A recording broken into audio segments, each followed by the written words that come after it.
April 24, 25, 26 आगामी 3 दिन पाणीपाग पूर्वानुमान ओडिशा परिप्रेक्षी। हाँ आज्ञा मुझे कलाकान सामुद्रे आप देखते वेदर कलाकान यूट्यूब चैनल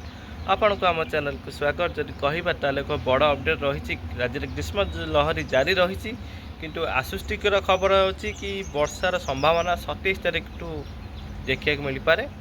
या पर आउ एक वीडियो माध्यम आपन को अपडेट देवी। चैनल को जब नुआ आस निश्चित भाव चैनल को सब्सक्राइब कर खूब शीघ्र अपडेट पाइपर आम चैनल माध्यम। तो 24 तारीख जब कथा कह राज्य में ग्रीष्म लहरी जारी रही प्रचंड ग्रीष्म लहरी भयंकर ग्रीष्म लहरी पश्चिम ओडिशा जिला मानक देखा मिली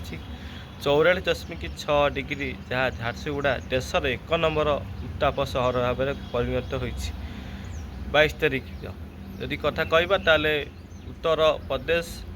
राजस्थान मध्य प्रदेश छत्तीसगढ़ ओडिशा दे जो वायु प्रभावित होची गरम वायु रोचे अर्थात से अंचल तापमात्रा 40 ରୁ 44 डिग्री रोचे से वायु ओडिशा मध्य अंचल प्रवेश कर दिन तापमात्रा वृद्धि घटुची झांझी पवन प्रभावित होची पश्चिम ओडिशा जिला मानक उपकूल ओडिशा व्यापक मात्रा प्रभावित होची जहाँफल कि दिन तापमात्रा वृद्धि घटुची जदि 43 डिग्री रोचे लोकाल कंडीशन आउर 2 डिग्री बढ़ेबार संभावना रही अर्थात आज कह 24 तारीख 45 डिग्री छुईबार संभावना रही एवं 45 + 46 जीवार संभावना रही।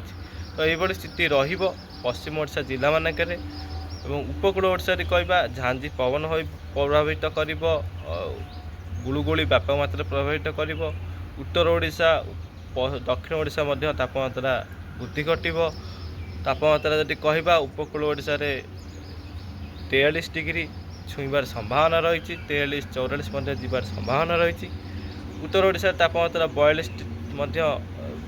जाइपारे एवं दक्षिण ओडिशा 42 जीवार संभावना रही मोटामोटी जब कहवा पाखापाखि 30 स्थान सहर में जब कहवा तापमात्रा 40 डिग्री अतिक्रम कर संभावना रही। ये स्थिति र24 तारीख झांझी पवन प्रभावित हम वर्षार संभावना नहीं क्या बा बादल खंडा देखा दे पारे हुए तो कौटी छोट धरण वर्षा पकेट वाइज देखा दे पारे सेमती बड़ वर्षार संभावना नहीं। 25 तारीख जब कथा कहवा उत्तर पश्चिम भारत जो वायु प्रभावित होता किसी बाधा उपजार संभावना रही पश्चिमा झड़ प्रभाव में राजस्थान पर घूर्णिबल क्षेत्र सृष्टि होवार संभावना रही जहाँफल कि वायु प्रभावित बाधा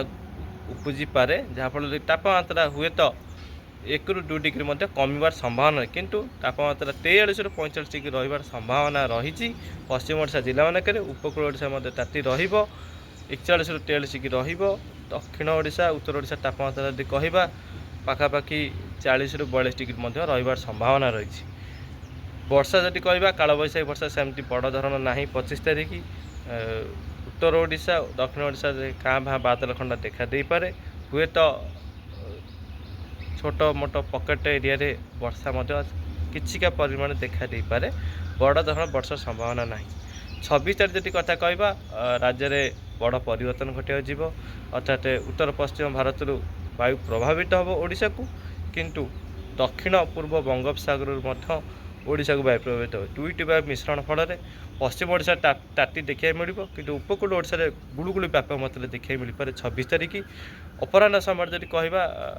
प्रबल वर्षार संभावना रही यार मुख्य कारण जब कहवा दुईट वायु मिश्रण कन्वेक्टिव जोन सृष्टि होवार संभावना रही निम्न चाप रेखा सृष्टि होवार संभावना रही उत्तर ओडिशा आरंभ करी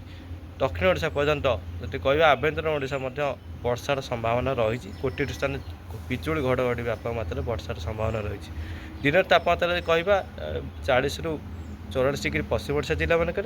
उपकूल ओडिशा जब कहवा तापमात्रा पाखापाखि